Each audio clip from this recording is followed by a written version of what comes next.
안녕하세요. 이번 주는 다시 신약 성경 개관으로 돌아와서 유다서를 살펴보겠습니다. 유다서는 이제 신약의 제일 마지막 책인 요한계시록 바로 직전에 있고요. 그래서 이제 신약 개관이 거의 끝나가는데 지난번에 살펴보았던 요한 2서나 3서처럼 한 장으로 된 아주 짧은 편지입니다. 유다서를 적은 저자에 대해서 유다서 1절에는 이렇게 말합니다. 예수 그리스도의 종이요 야고보의 동생인 유다가 이 편지를 쓴다고 적고 있습니다. 복음서에는 예수님의 동생들에 대한 언급들은 많지는 않은데 마태복음 13장 55절과 마가복음 6장 3절에서 예수님에게는 야고보, 요셉, 시몬, 유다라는 동생들이 있다고 적혀 있습니다. 그런데 이 1절에 유다서의 1절에서 이 편지를 적는 저자는 자신을 야고보의 동생이라고 말하고 자기의 이름을 유다라고 하고 있습니다. 그래서 예수님의 동생 중에 한 사람인 유다가 이 편지의 저자라고 봅니다. 예수님의 동생들은 예수님과 함께 자랐지만 오랜 시간 동안 예수님을 믿지 않은 것으로 보입니다. 요한복음 7장 5절에 보면은 예수님의 형제들도 예수님을 믿지 않았다고 적혀 있습니다. 그런데 이 예수님의 동생들이 나중에 예수님께서 십자가에 돌아가셨다가 부활하신 이후에는 예수님을 믿게 됩니다. 사도행전에 그러한 모습을 볼 수 있는데요. 예수님이 부활하시고 승천하신 후에 예수님의 제자들이 모두 함께 다락방에 모여서 기도를 하고 있는데 그 제자들이 기도할 때 예수의 어머니 마리아와 예수의 동생들과 함께 한 마음으로 기도에 힘썼다 이렇게 사도행전에 적혀 있습니다. 예수님께서 약속하신 성령이 강림하는 그런 모습이 사도행전에 적혀 있는데 그래서 우리는 유다를 포함한 예수님의 형제들이 처음에는 믿지 않았지만 부활하신 그 예수님을 만나고 성령을 체험하고 난 이후에 그들은 예수님이야말로 하나님께서 보내신 구원자인 메시아, 즉 그리스도이시고 만유의 주이심을 확신하게 되었다는 것을 알 수 있습니다. 그리고 바울이 고린도전서 9장 5절에서 언급하고 있는 것처럼 예수님의 동생들도 예수님의 다른 사도들과 함께 복음을 전하는 자들로 살았음을 알 수 있게 됩니다.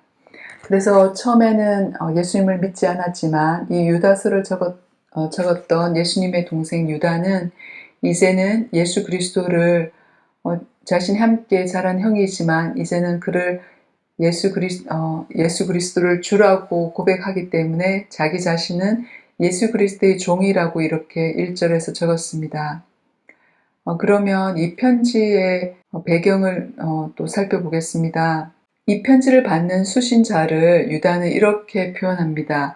부르심을 받은 사람들, 곧 하나님 아버지께서 사랑하시고 예수 그리스도께서 지켜주시는 이들이라고 1절에서 적고 있습니다.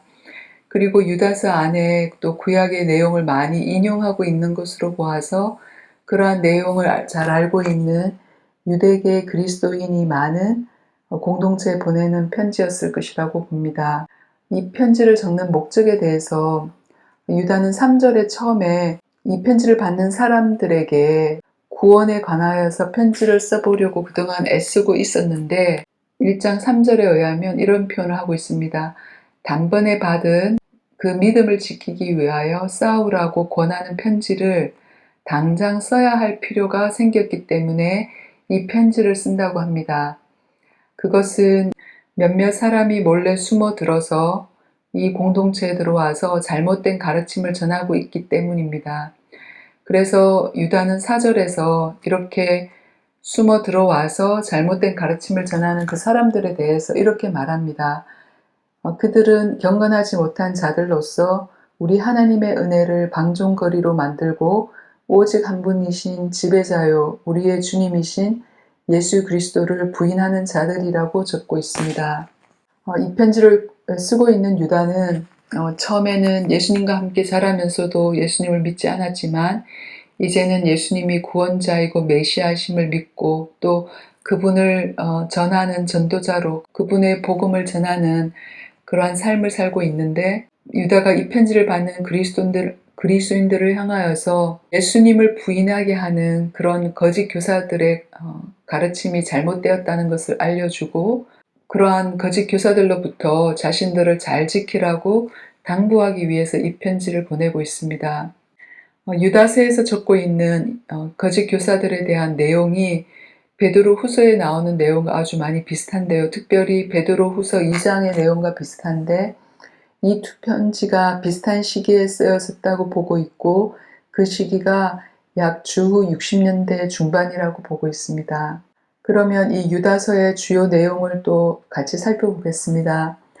유다서는 한 장으로 된 짧은 편지인데, 많은 지면을 거짓 교사들에 대해서 그들의 모습이 어떠한지, 또 그들에게 내릴 하나님의 심판이 어떠한지에 대해서 적고 있습니다.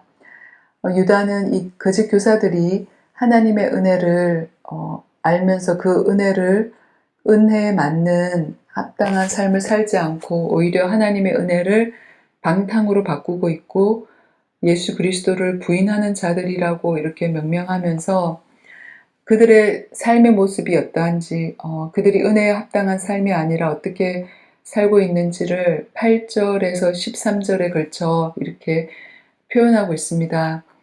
그들은 육체를 더럽히고 권위를 업신여기고 자기들이 깨닫지 못하는 것은 욕하고 자기들의 배만 채우고자 하며 불평을 늘어놓고 자신들의 욕심대로 살며 허풍과 아첨을 하는 사람들이며 분열을 일으키는 자들이고 성령을 받지 않고 본능대로 사는 사람들이라고 이렇게 묘사하고 있습니다. 이러한 거짓 교사들의 삶을, 그들의 죄를 보여주기 위해서 유다는 구약에 나오는 그 세 사람의 예를 들고 있습니다. 가인과 발람과 고라의 예를 들고 있으면서 그들이 어떻게 그릇된 길을 가다가 망하였는지 언급합니다. 가인은 창세기 4장에 그에 대한 이야기가 나오는데 아담의 아들이고 또 자신의 동생인 아벨을 죽였던 자입니다.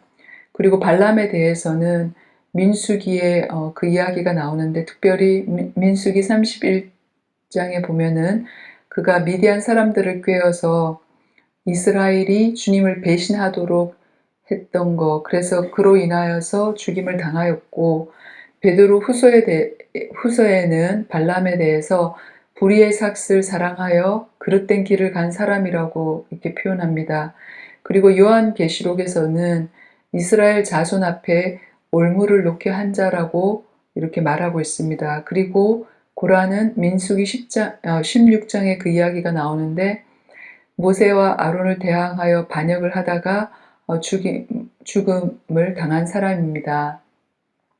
이렇게 그릇된 길을 갔던 세 사람의 구약에서 나오는 이 예를 들면서 그들이 그 그릇된 길로 인하여 망한 예를 들면서 유다는 거짓 교사들 또한 그렇게 그릇된 길을 가고 있다는 것을 말하고 있습니다.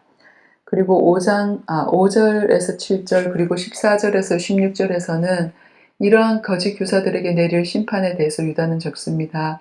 하나님이 이러한 거짓 교사들을 심판하실 것인데, 하나님은 이전에도 잘못된 길을 갔던 사람들을 심판하셨는데 그 예를 세 가지 들었습니다. 먼저는 하나님께서 이집트에서 구원해 내었지만 광야에서 하나님을 믿지 않았던 그 이스라엘 백성을 심판하셨고, 또 자신들의 영역을 떠나서 범죄한 천사들을 어둠에 가두셨고, 또 음란함에 빠져서 육체를 좇았던 소돔과 고모라 사람들을 벌하셨다는 그 이야기를 적으면서 그들을 심판하셨던 하나님께서 지금 이 편지를 받는 공동체에 들어와서 잘못된 가르침을 가르치는 이 거짓 교사들 또한 심판하실 것이라고 유다는 적고 있습니다. 그러면서 유다는 이 편지를 권면과 축복으로 마무리하고 있는데요. 먼저는 20절에서 가장 거룩한 여러분의 믿음을 터로 삼아서 자기를 건축하고 성령으로 기도하십시오라고 이렇게 권면합니다. 그리고 나서 21절에서는 하나님의 사랑 안에 머무르면서 자기를 지키고 영생으로 인도하는 우리 주 예수 그리스도의 자비를 기다리십시오라고 또 권면하고 있습니다.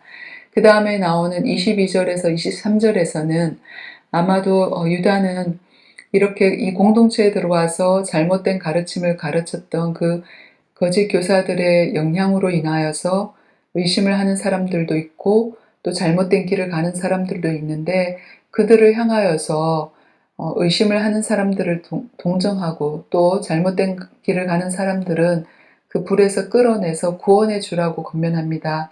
유다는 단호하게 거짓 교사들에게 내릴 심판을 얘기하고 그들을 경계하라고 하지만 또한 이렇게 그 영향으로 의심을 하거나 잘못된 길을 가는 사람들은 동정하고 이끌어 줄 것을 또 권면하고 있습니다. 그리고 마지막 2절에서는 유다는 하나님께 드리는 찬양으로 마무리하는데요.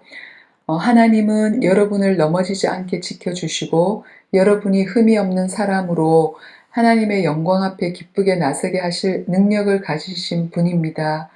이것을 이제 유다는 이 편지를 받는 사람들에게 다시 기억하게 하면서 그 하나님께 예수 그리스도로 말미암아 영광과 위엄과 주권과 권세가 영원하시길 빕니다라고 찬양하면서 유다서를 마치고 있습니다. 네, 이렇게 해서 이번 주는 유다서 개요를 함께 살펴보았습니다. 네, 안녕히 계세요.